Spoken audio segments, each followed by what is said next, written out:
El hombre de la mano seca. Otra vez entró Jesús en la sinagoga, y había allí un hombre que tenía seca una mano. Y le acechaban para ver si en el día de reposo le sanaría, a fin de poder acusarle. Entonces dijo al hombre que tenía la mano seca: levántate y ponte en medio. Y les dijo: ¿es lícito en los días de reposo hacer bien o hacer mal, salvar la vida o quitarla? Pero ellos callaban.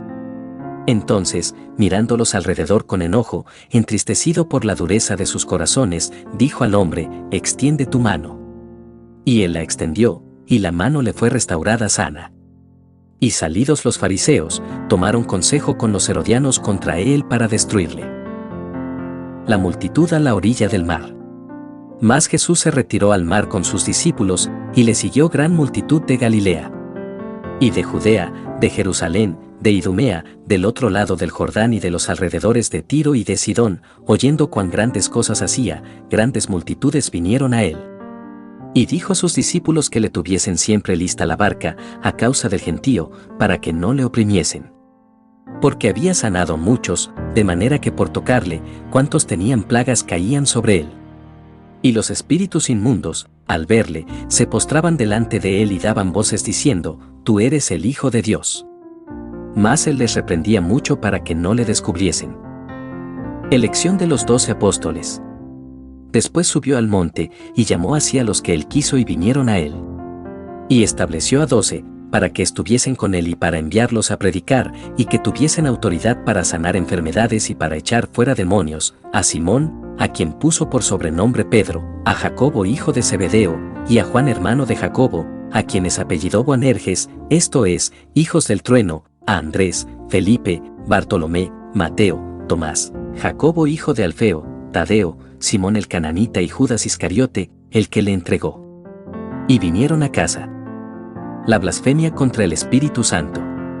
Y se agolpó de nuevo la gente, de modo que ellos ni aún podían comer pan. Cuando lo oyeron los suyos, vinieron para prenderle, porque decían: está fuera de sí. Pero los escribas que habían venido de Jerusalén decían que tenía a Belcebú, y que por el príncipe de los demonios echaba fuera los demonios.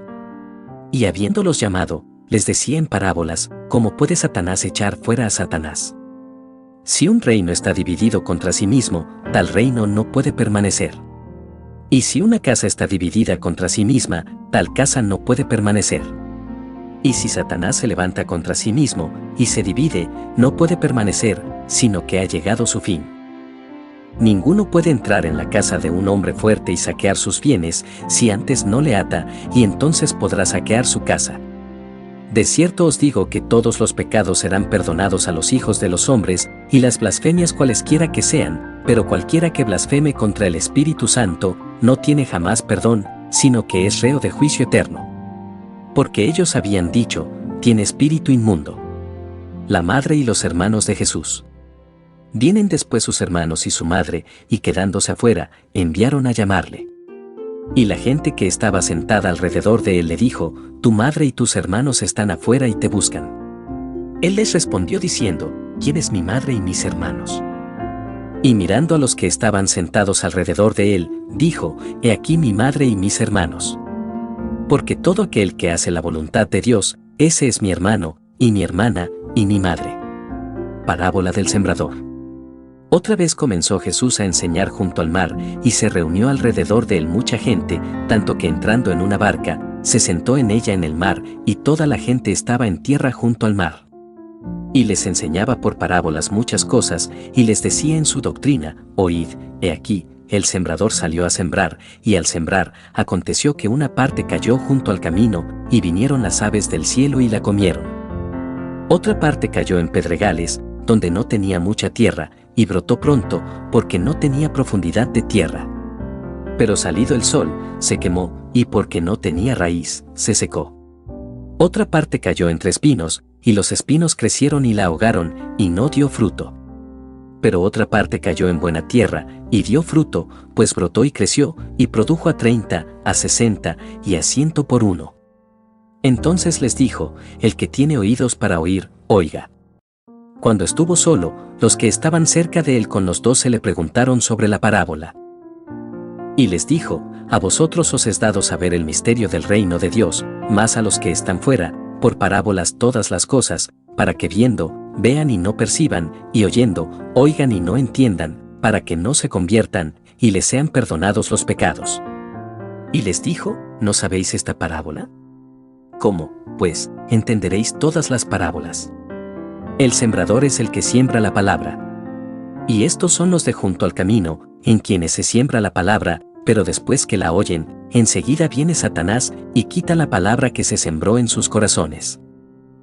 Estos son asimismo los que fueron sembrados en pedregales, los que cuando han oído la palabra, al momento la reciben con gozo, pero no tienen raíz en sí, sino que son de corta duración, porque cuando viene la tribulación o la persecución por causa de la palabra, luego tropiezan. Estos son los que fueron sembrados entre espinos, los que oyen la palabra, pero los afanes de este siglo, y el engaño de las riquezas, y las codicias de otras cosas, entran y ahogan la palabra, y se hace infructuosa. Y estos son los que fueron sembrados en buena tierra, los que oyen la palabra y la reciben, y dan fruto a 30, a 60, y a 100 por uno. Nada oculto que no haya de ser manifestado. También les dijo, ¿acaso se trae la luz para ponerla debajo del almud o debajo de la cama? ¿No es para ponerla en el candelero? Porque no hay nada oculto que no haya de ser manifestado, ni escondido que no haya de salir a luz. Si alguno tiene oídos para oír, oiga.